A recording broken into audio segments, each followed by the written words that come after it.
Pakistan cricketer Farhan ने जब half century की तो बल्ला हवा में लहराया, लेकिन अंदाज बिल्कुल ऐसा है जैसे कोई बंदूक से गोलियां दाग रहा हो। लेकिन ये कोई अनजाने में हुई हरकत नहीं, बल्कि जानबूझकर की गई साजिश थी।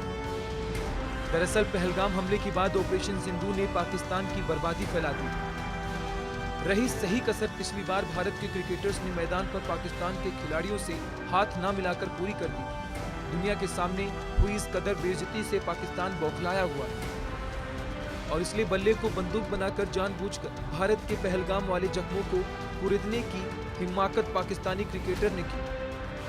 वही टीम इंडिया के शेर भी पीछे नहीं रहे। भारत ने पाकिस्तान की इस शर्मनाक हरकत का माकूल जवाब दिया है। भारत ने पाकिस्तान को लगातार 7वीं बार हरा दिया।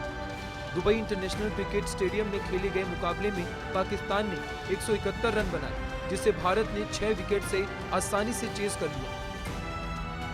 फरहान का बल्ला जब बंदूक बना तो वो सिर्फ एक इशारा था, लेकिन पाकिस्तान का असली चेहरा वही है जो मासूमों के खून से रंगी घाटियों में नजर आता है। खेल में बड़ा कोई धर्म नहीं है और पाकिस्तान ने फिर साबित कर दिया कि वो इस धर्म को कभी समझ ही नहीं पाया। उसके संस्कार ही खून से सने हैं।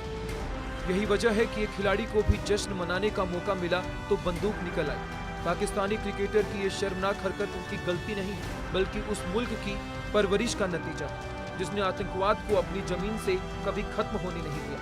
पाकिस्तान आज भी अपने नौजवानों को खेल की बजाय नफरत और हिंसा का सबक पढ़ा रहा है। भारत खेल को दोस्ती और भाईचारे का जरिया मानता है, लेकिन पाकिस्तान ने खेल को भी नफरत का मैदान बना दिया। फरहान का बल्ला जब बंदूक की तरह लहराया तो दुनिया ने साफ देख लिया कि पाकिस्तान के खिलाड़ी भी उसी जहरीली सोच से भरे जिसे उसका सिस्टम पैदा करता है। दुबई इंटरनेशनल क्रिकेट स्टेडियम खेल का मैदान था, लेकिन इशारा युद्ध और आतंक का था। और यही पाकिस्तान का असली चेहरा है, एक ऐसा मुल्क जो अपने खिलाड़ियों को कभी हथियारों की भाषा सिखाता है। लेकिन ये नया हिंदुस्तान है जो चुप बैठने नहीं जानता। पाकिस्तान को सबक सिखाने के लिए किसी भी हद तक जा सकता है। इसी बीच रक्षा मंत्री राजनाथ सिंह ने पाकिस्तान को चेतावनी देते हुए कहा कि अगर पाकिस्तान नहीं सुधरा तो ऑपरेशन सिंदूर 2 होगा। भारत की विशेषता आप देखो, उन सबों ने आकर आतंकवादियों ने हमारे देशवासियों को धर्म पूछ कर मारा,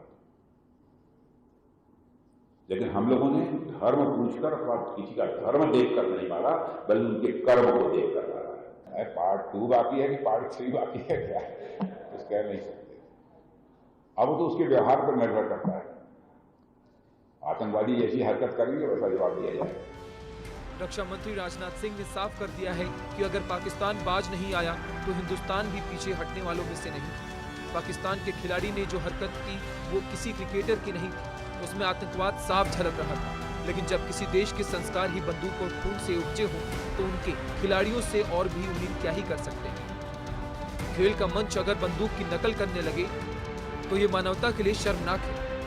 पाकिस्तान को आईना देखना चाहिए कि उनकी आतंकी मुल्क की इमेज की वजह से पाकिस्तान पूरी दुनिया के सामने शक और शर्मिंदगी झेल रहा है। Bureau report, India news.